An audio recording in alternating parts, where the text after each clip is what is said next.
Alright, Tony here from Suburban Camouflage. Currently in the Great White North. It is 25 degrees.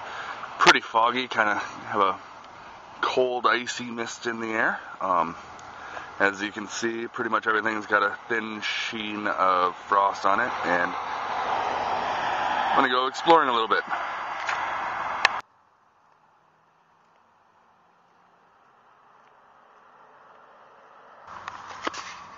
In a suburban setting, there are huge amounts of resources if you know where to look.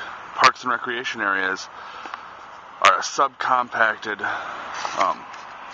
cross-section of your local environment.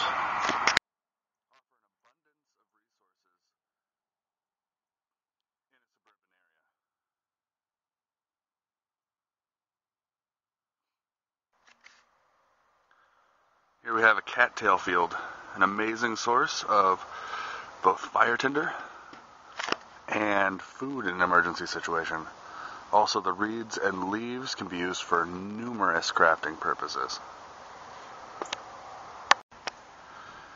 And here we have another field of cattails. Really, this is an amazing resource for the suburban survivalist. Cattails have innumerable uses. The sap can be concentrated down into a sugary syrup.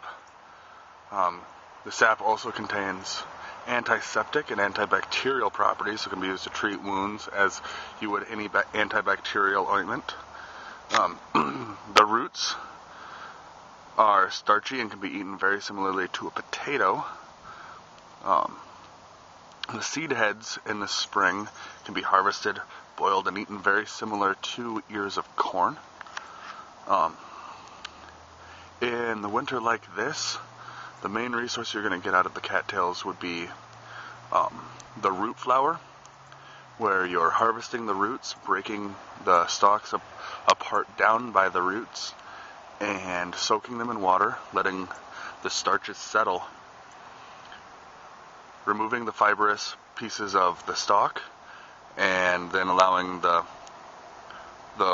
slurry to dry, powderizing the finalized product, and it will work in any means that you'd use on normal wheat flour. In fact, it actually has gluten similar to wheat flour, so it will rise in a bread. Alright, so I've been out here harvesting cattails, and this right here is what you want. This white starchy material, so that flakes off on the blade of the knife there.